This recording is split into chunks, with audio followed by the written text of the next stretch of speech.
Pemirsa, korban tewas akibat gempa Turki dan Suriah kini sudah mencapai lebih dari 28.000 jiwa dan diperkirakan akan terus bertambah. Tim SAR mulai kelelahan mencari korban selamat yang masih berusaha bertahan di antara puing-puing bangunan.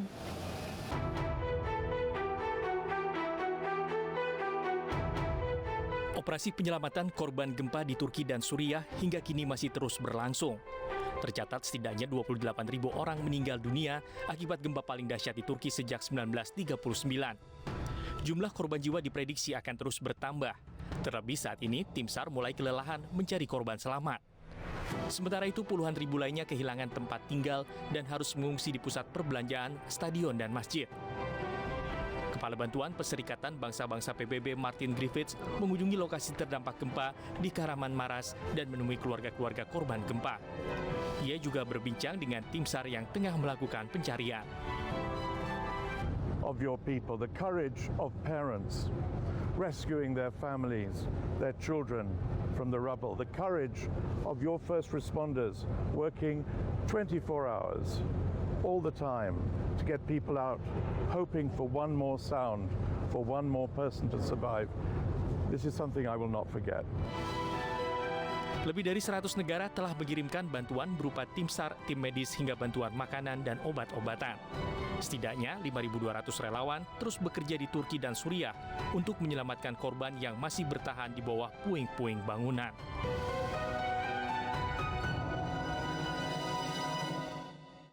Dan pemirsa, untuk mengetahui informasi terkini di Turki, kami telah terhubung dengan Wakil Ketua PPI Kahramanmaras, Priya Panggalih Mahardika. Selamat sore, Galih. Ya, selamat sore, Kak.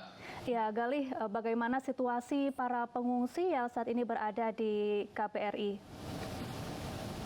Ya, situasi para pengungsi WNI yang ada di KBRI untuk saat ini sudah cukup membaik karena makanan dan minuman sudah disediakan dan pakaian-pakaian juga sebagian besar sudah dipenuhi, mulai dari jaket tebal, sweater dan celana dan lain-lain. Baru saja tadi pagi ada tambahan 1 WNI dengan 3 WNA yang berhasil diungsikan di Wisma KBRI, Kak. Untuk WNI-nya dilarikan ke rumah sakit karena ada sedikit penyakit yang dilanjutkan dari rumah sakit di Kahramanmaras. Mas Gali, ada informasi berapa saat ini jumlah WNI yang mengungsi di KBRI Ankara? Kurang lebih ada sekitar 120 seperti itu, Kak. Mayoritas adalah mahasiswa di Turki. Iya, Kak. Mayoritas adalah mahasiswa. Lalu bagaimana dengan bantuan untuk para pengungsi di sana, Galih? Apakah sudah tercukupi?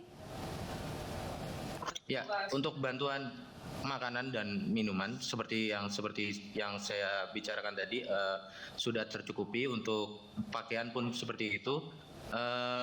Mulai dari hari ini anak-anak juga udah mulai normal beraktivitas untuk keluar dari shelter.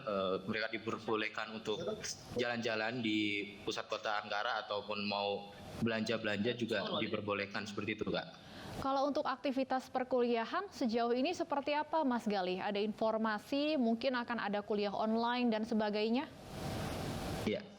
Merunut dari keputusan Presiden Turki, Bapak Presiden Erdogan kemarin membicarakan bahwa kuliah untuk seluruh universitas di Turki akan diadakan secara online.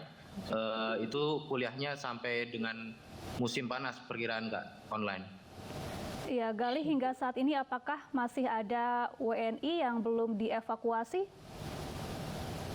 Ada beberapa WNI yang memang mengungsi bersama keluarganya, apalagi yang mempunyai suami-suami orang Turki seperti itu, Kak.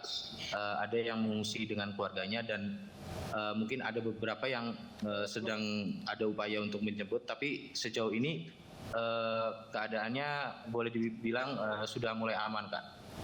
Sempat ada informasi mengenai 2 WNI yang masih hilang ya. Ada kabar mengenai 2 WNI tersebut, Galih? Untuk saat ini saya belum tahu perkembangannya, Kak, untuk itu karena mungkin Satgas juga sedang berusaha sebaik mungkin dan ya semoga ada kabar baik lah, Pak. Baik, lalu Galih, bagaimana dengan perkembangan informasi mengenai pencarian korban atau situasi pasca gempa di lokasi pusat gempa di Kahraman Maras saat ini? Ya, untuk pencariannya sendiri, baik dari relawan-relawan AFAD ataupun Basarnas di Turki, masih terus dilakukan upaya dengan bantuan-bantuan kedatangan alat-alat berat dari berbagai wilayah di Turki, Kak. Kalau dari informasi atau kanal media di Turki sendiri, jumlah korban saat ini berapa terakhir informasinya, Galih? Kurang lebih ada 20.000, Kak, korban jiwa. Baik. Galih, kalau misalnya ada yang pihak yang ingin mengirimkan bantuan untuk teman-teman WNI di KBRI, ini bisa melalui atau melalui siapa atau kemana pengirimannya, Galih? Ya, untuk bantuan melalui ini untuk WNI di KBRI bisa disalurkan ke PPI Turki sendiri. IG-nya ada di PPI Turki, kemudian bisa disalurkan langsung ke KBRI sendiri dengan mengontak call center KBRI ataupun melalui badan-badan zakat yang bekerjasama dengan KBRI, Kak. Ya, Galih, kami mendengar informasi juga banyak petugas SAR yang mulai kelelahan, kemudian juga banyak terjadi penjarahan di sana ya, Galih ya. Seperti apa situasinya dan apakah memang sangat membutuhkan relawan untuk membantu evakuasi di sana?